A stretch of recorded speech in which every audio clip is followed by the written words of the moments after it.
নমস্কার। এইগুলো দেখছেন, এগুলি সব আলু গাছ।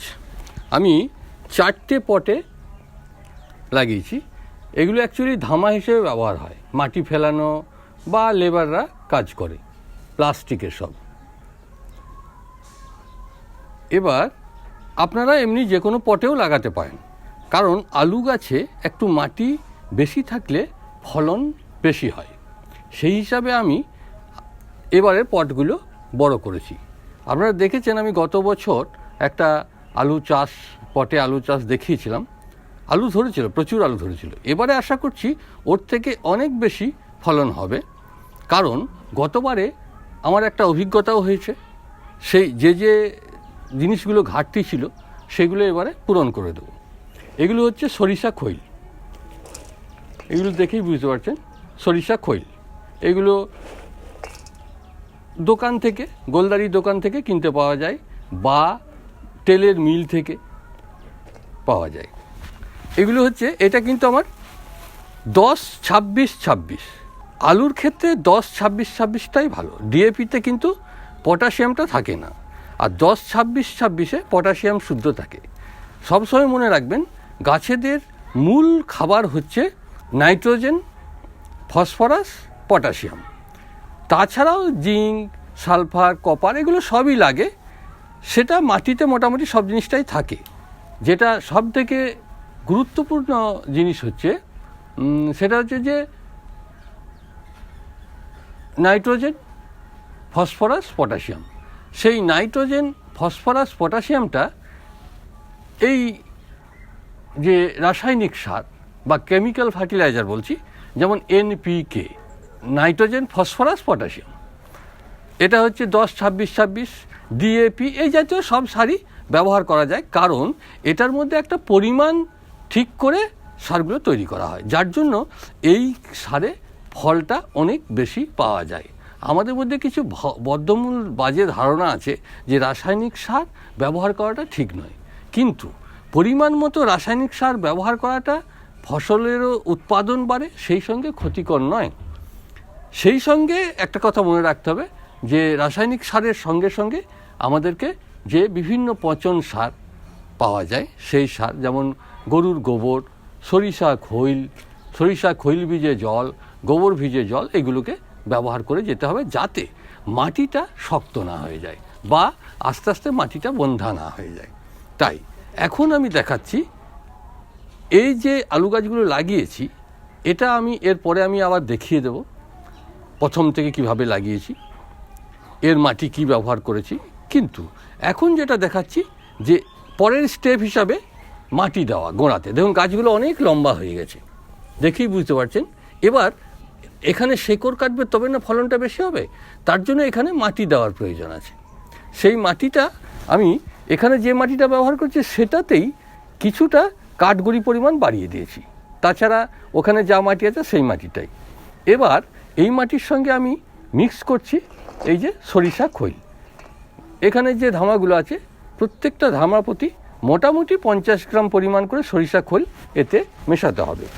তাই গুঁড়ো হলে ভালো হয়, এখানে গুঁড়োও রয়েছে।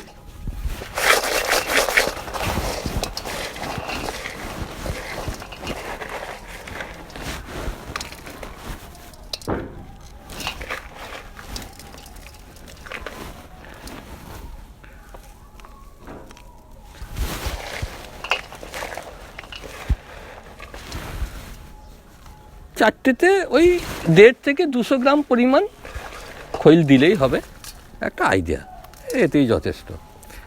আর এই যে 10-26-26, এটা যখন আমরা শুধু এতে যদি দিতাম তাহলে এর পরিমাণ দিতে হতো 1/2 চামচ প্রতিটা এতে।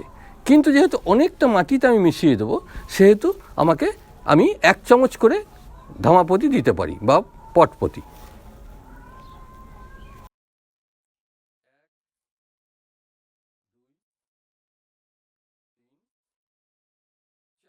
এর বেশি দেওয়া যাবে না, কিন্তু তাহলে গাছ জ্বলে যাবে। এইগুলো এখন আমি প্রয়োগ করছি। এরপরেও আমি বলে রাখি, এই সারটা মোটামুটি 8 থেকে 10 দিন অন্তর ওই 1 লিটার জলে 1/2 চামচ করে মিশিয়ে এই জলের সঙ্গে এখানে দিয়ে দিতে হবে, আমিও দিচ্ছি। তাতে কি হবে, গাছের গ্রোথ ভালো থাকবে, ফলন বাড়বে। এখন এটাকে আমি এর সঙ্গে মিশিয়ে দেবো ভালো করে।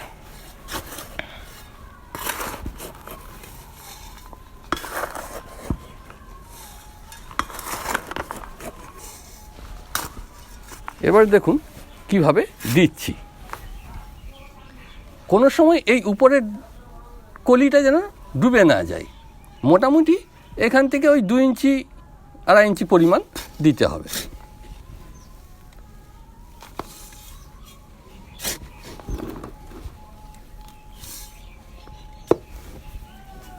এটা একবার দিলাম, আবার হয়তো যখন দেখব গাছগুলো আরও অনেক লম্বা হয়ে গেছে তখন আরেকবার দিতে হবে।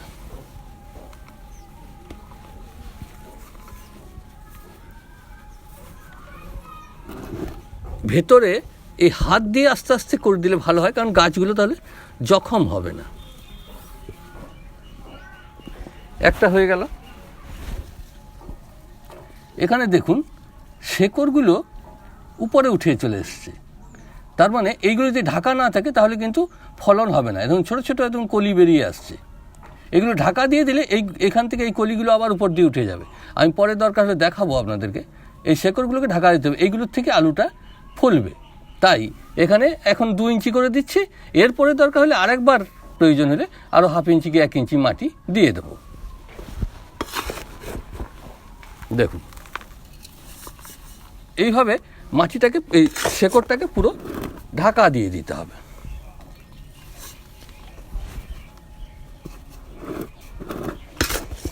যাই হোক, এইভাবে প্রত্যেকটাতে মাটি দিয়ে দিতে হবে, কারণ আমি খুব বেশি সময় নিচ্ছি না। আমি একটা পটে যেভাবে দেখিয়ে দিয়েছি তাতে সেইভাবে সমস্ত পটে দিয়ে দিতে হবে।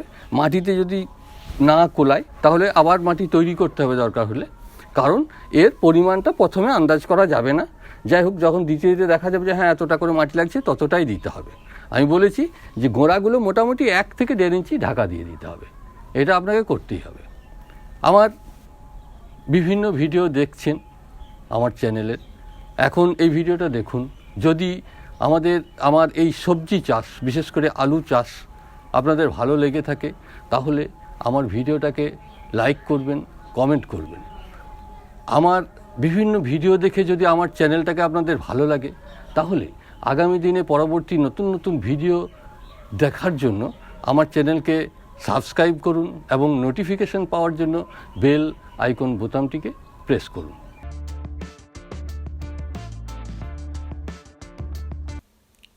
এখন শুরু থেকে দেখাচ্ছি। পটের নিচের ফুটোগুলো যাতে মাটি গিয়ে বন্ধ না হয়ে যায় তাই নিচেতে কাঠের ছিলকা দিয়ে দিচ্ছি।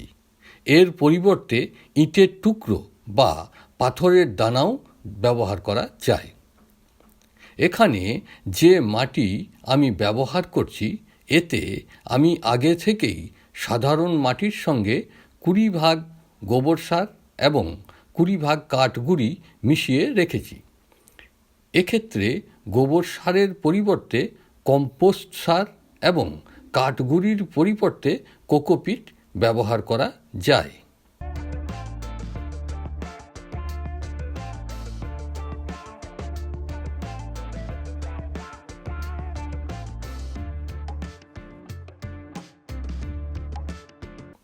এখানে যে আলুগুলি আমি বসানোর জন্য ব্যবহার করছি এগুলি খাবার আলু, কিন্তু বাড়িতে বেশ কয়েকদিন রাখার ফলে ছোট ছোট কলি বেরিয়ে এসেছে।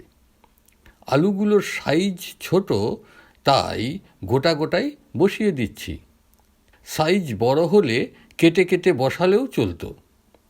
বসানোর সময় মনে রাখবেন আলুর কলিগুলো যেন যতটা সম্ভব উপরের দিকে থাকে, তা না হলে নিচের দিকে যে কলিগুলো থাকবে সেগুলো পচে যাবে।